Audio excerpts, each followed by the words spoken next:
अस्सलाम वालेकुम जी। कैसे हैं आप सब लोग? उम्मीद है कि सब ठीक होंगे। अल्लाह पाक आप सबको अपने हिफ्ज़-ओ-मान में रखें। आज बहुत ही ज़बरदस्त सी होममेड मैंगो आइसक्रीम की रेसिपी आपके साथ शेयर कर रही हूँ, जो आप बहुत आसानी से अपने घर पे बहुत कम इंग्रेडिएंट्स से बना सकते हैं। बहुत अच्छी और यमी रेसिपी है।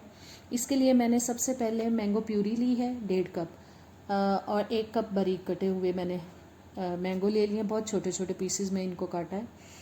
और मैंगो प्यूरी को मैंने तकरीबन 4 बड़े साइज़ के मैंगो लेके उनको मैंने प्यूरी फॉर्म में किया और फिर उसको मैंने छान लिया ताकि जो रेशे हैं वो निकल जाएं।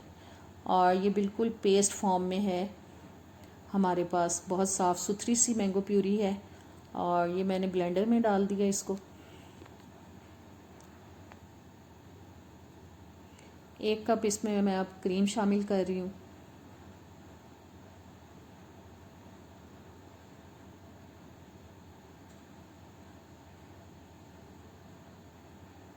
साथ ही इसमें हम 3 से 4 टेबलस्पून तक कंडेंस्ड मिल्क डाल देंगे। ये मेरा होममेड है और इसका लिंक जो है वो मैं डिस्क्रिप्शन में डाल दूँगी। आप लोगों की आसानी के लिए आप चेक कर सकते हैं मेरे चैनल पे इसको।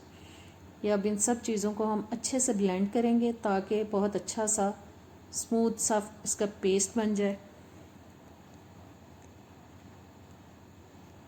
जी, पेस्ट तैयार हो चुका है और अब इसमें मैं शामिल कर रही हूँ मैंगो के जो पीसेस हमने बारीक बारीक रखे हुए थे काट के।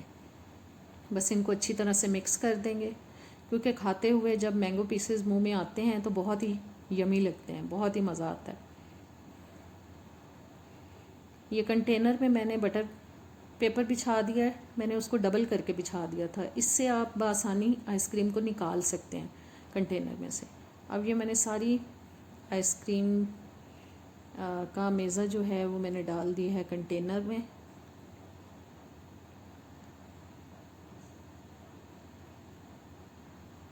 बस अब इसको थोड़ा सा सेट कर लेते हैं स्पैचुला की मदद से। ऊपर से भी थोड़ा इसको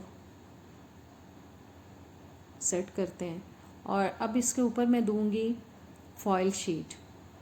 फॉइल शीट से इसको कवर करेंगे। फॉइल शीट लगाने से ये होता है कि पानी के बबल्स या पानी के ड्रॉप्स जो हैं वो अंदर नहीं बनते।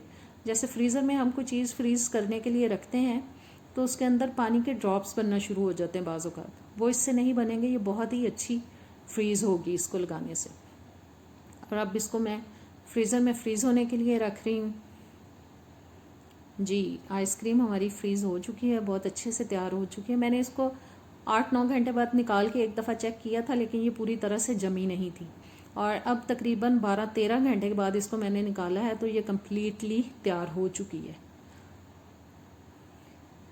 जी, अब ये बटर पेपर जो हम आसानी से ऊपर से इसके उतार सकते हैं। बहुत ज़्यादा चिपकता नहीं है, ये आसानी से उतर जाएगा। और अब इसके बस स्लाइसेस काट लेते हैं। स्लाइसेस आप अपनी पसंद से छोटे बड़े काट सकते हैं। बहुत मज़े की और बहुत ही आसानी से बनने वाली रेसिपी है और बहुत अच्छी लगेगी आपकी फैमिली को, ख़ास तौर पे बच्चों को, क्योंकि आइसक्रीम आपको पता है कि बच्चों की कमज़ोरी होती है। सब बच्चे जो होते हैं इसको बहुत शौक़ से खाते हैं और आप ज़रूर ट्राई कीजिएगा और मुझे बताइएगा।